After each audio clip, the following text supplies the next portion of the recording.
With NBA free agency basically all wrapped up, today we're going to be talking about the biggest winners and losers, so let's get into this. Now obviously there's still a couple players yet to sign, most notably DeAndre Ayton, Colin Sexton, and James Harden. I tried waiting for these guys, but they're just taking way too long, and I want to talk about what's happened. Now I still have some opinions. The Suns are most likely waiting on this Ayton situation with a chance to get Kevin Durant. If he's sent to Brooklyn in a reasonable trade, that makes the Suns winners. If they don't get Kevin Durant but still get a solid return in a sign and trade, they're probably not winners or losers in my opinion.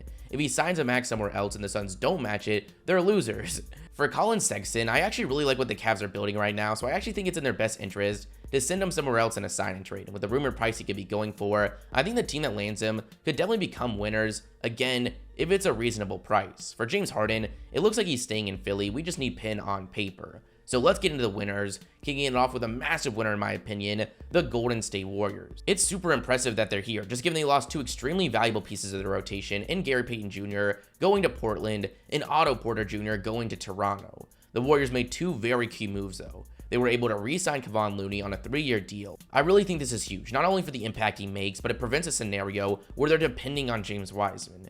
Then they made a shocking signing, landing Dante DiVincenzo with their mid-level exception. DiVincenzo's had an interesting career. He looked super promising early after going with the 17th overall pick to the Milwaukee Bucks. In the 2021 season, he was bringing a ton of value on both ends while shooting 37% from 3. But in that same season, he would suffer a severe ankle injury that would cause him to miss the rest of that year and the start of this most recent season. Once he got back out there, it wasn't great and he was traded to the Kings at the deadline. Now he's going to be another year removed from injury, and the Warriors have him locked down on just a 2-year, $9 million contract. This is an incredible risk to reward signing. Now, the Warriors aren't on here because they got better, but obviously, they didn't need to do that. They're just on here because I don't think they got worse, especially when you consider what they might be able to get out of guys like Moses Moody, Kuminga, and Wiseman next season. I think the first team that comes to mind when I think about our free agency winner this year is the Los Angeles Clippers, a team that already had Paul George, Kawhi Leonard, Norman Powell, Marcus Smart, Luke Kennard, Reggie Jackson under contract, were able to re-sign both Nicholas Batum and Robert Covington, as well as land John Wall after his buyout from the Rockets on a 2-year, $13 million deal using their mid-level exception. Now, John Wall is obviously not the same player he was when he was given a $40 million a year contract, but he can still bring a lot of value to the court, especially at a $6 million price tag. While everyone gets caught up talking about the Warriors running it back, the Lakers potentially making a run again if they get Kyrie, or Kevin Durant forming a new super team, we forget about the Clippers, a team that has one of the best duos in the entire league, some of the most depth in the entire league, and now just added a former All-NBA point guard. If they can stay healthy, they're going to be extremely scary to run up against. Now, in a free agency market like this, it only takes 1 or 2 solid moves to really be considered a winner, especially for the contenders of the league with very little cap flexibility. I think a great example is the Denver Nuggets landing Bruce Brown. This is easily one of the most underrated signings of the year. After trading for KCP just before free agency, they continue to add two-way wings, landing Bruce Brown. Over the last couple years, a lot of responsibility was put on Brown's shoulders. The Nets had one of the worst groups of wing defenders in the entire league, forcing Brown to be relied on night in and night out. While it's not like he was in the running for Defensive Player of the Year or anything like that, he was decent. He's also really solid offensively, averaging 9 points, shooting 51% from the field and 40% from 3. I really think he's the perfect role player for a contending team. And kind of like the Clippers, let's not forget about the Nuggets. It's pretty simple. Whenever Jokic is on the court, the Nuggets have one of the best offenses in the league. Now going into next season, they're expected to have Jamal Murray back, possibly Michael Porter Jr. healthy, and we're able to add 2 great wings with KCP and Brown. The West is going to be a gauntlet if these top teams can keep their top players out there. Another team that it only took one signing to become winners is the Boston Celtics, landing Danilo Gallinari after his buyout with their mid-level exception. This front office just dominated the offseason. They were just in the NBA Finals, and now they somehow got better. They were able to hold on to their core, trade Naismith Tyson a first for Malcolm Brogdon, who struggled to stay healthy, but if he can, a home run deal. Then with their mid-level exception, they get Danilo Gallinari, who's getting up there in age, but still brings them a ton of depth. He's coming off a year averaging 12 points, shooting 38% from 3. Assuming even more progress from their duo of Brown and Tatum, I think you have to have the Celtics as just massive favorites to come out of the East once again. NBA title futures are the last thing I want to touch right now. I can see like 6 teams winning it all as of right now, one of those teams being the Milwaukee Bucks. Now, they didn't make any flashy moves, but there's no question they're winners. It looked like Bobby Portis was all but gone, which would have been a huge blow with him coming off the best season of his career, averaging 15-9 on amazing efficiency. But they were able to bring him back and bring him back at really decent value, paying him roughly $50 million over 4 years. That alone would have had them as winners in my opinion, but then they go out and take the chance on Joe Ingles. Ingles is now 34 years old, but it was just a year ago he was in the running for 6th man of the year, averaging 12, 4, and 5, shooting 45% from 3. Bringing in another very solid playmaker and shooter, I think could prove to be huge for the Bucks. Some other teams whose moves I really liked were the Timberwolves. I like the additions of Kyle Anderson and Bryn Forbes, but after making one of the worst trades in NBA history, it just feels wrong to associate the word winner with them. I also like what the 76ers did, bringing in PJ Tucker and Daniel House, both guys that fit this team's identity. Now Tucker is 36 years old, but he's coming off a great year. Hopefully, we don't see things begin to fall apart. Two other winners I have are players, Marvin Bagley and Mo Bamba. It was cool to see these guys get paid, as it wasn't looking great for either of them not too long ago.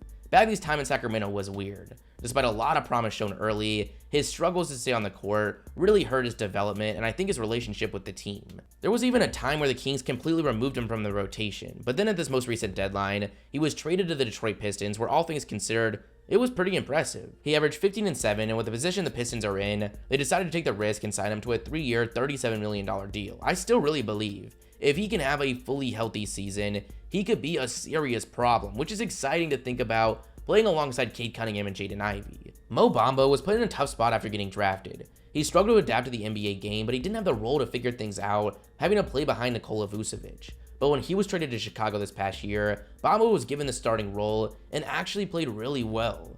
He averaged 11 points, almost 2 blocks, staying out of foul trouble, but also shooting 38% from 3 on 4 attempts a game. I really thought the Magic were going to let him walk, but they decided to bring him back on a 2-year, $20 million deal. I'm interested to see how the rotation shakes out next year in Orlando, with the additions of Paolo Banchero and the return of Jonathan Isaac. Before getting to the losers, I want to mention some teams that I'm neutral on, but their moves were interesting enough that I want to talk about it. The Thunder extended Lou Dort on a 5-year, $87 million deal. He's now locked up for the next 6 seasons, and as a Thunder fan, I love it. Now, I still have him as neutral, as this is a pretty big number, but I think it was the right move. Dort might be a lot better than a lot of people realize. He's extremely versatile defensively, and he's also coming off a year averaging 17 points a game. While yes, it wasn't the most efficient 17 you've ever seen, this whole team was one of the least efficient in the entire league. I really think it's going to fly up when he's in a more competitive scenario, which could be sooner rather than later. Between Dort, JRE, Aaron Wiggins, and their draft selections of Williams and Zhang, they should have more than enough wings around Chet and their giddy SGA backcourt to start building a really solid rotation. Then you've got the Knicks. There's a lot of debate surrounding their decision to sign Jalen Brunson to an over $100 million contract. I don't love it, but I don't hate it. He's continued to get better and better season after season, and I don't necessarily think that's going to stop. This is definitely a better contract than what they decided to give Evan Fournier a year ago. They also ended their roughly 20-year curse actually signing a player that they drafted to a second deal, that being Mitchell Robinson on a 4-year, $60 million contract. So they're really one of the most talked about teams of free agency, but I'm not really leaning winner or loser for them. Another team I really couldn't make my mind up on was the Chicago Bulls. They're winners in the fact that they held on to Zach LaVine. If he left, that would have been disastrous. But their other free agency decisions were super head-scratching. They signed Andre Drummond and Goran Dragic, 2 aging players that I think might just screw up their rotation, and I don't really see the value they add. Why would you target Dragic when you already have Lonzo Ball, Alex Caruso, and Dosunmu? Really head-scratching.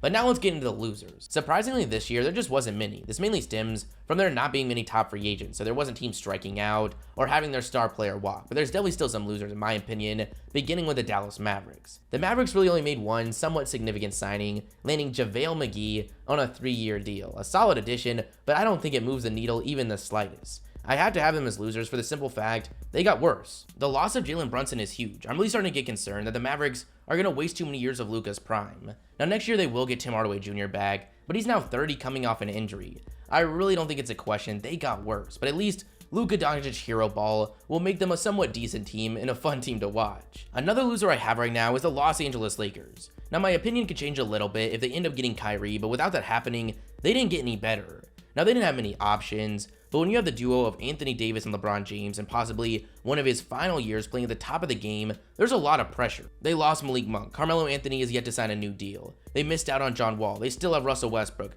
And they've signed Damian Jones, Troy Brown Jr., and Lonnie Walker. Now, Lonnie Walker was a great pickup at the mid-level exception, but let's temper our expectations. The reaction to this signing was a little ridiculous on Twitter. He's coming off a year averaging less than 41% from the field and 31% from 3.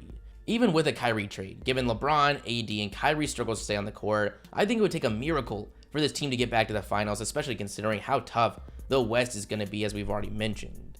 Then lastly, we have easily the biggest individual loser of the offseason, Miles Bridges. Now, I don't feel bad for the guy, not even in the slightest bit. He was just days away from signing a $100 million contract before getting arrested for domestic violence. Now, you can go look at the information for yourself regarding the arrest, but it's looking like his NBA career could be coming to an end, and rightfully so. But that's the new video, guys. You guys tell me your thoughts in the comments below. If you liked the video, smash the like button, smash the subscribe button, and I'll catch you guys next time. Peace.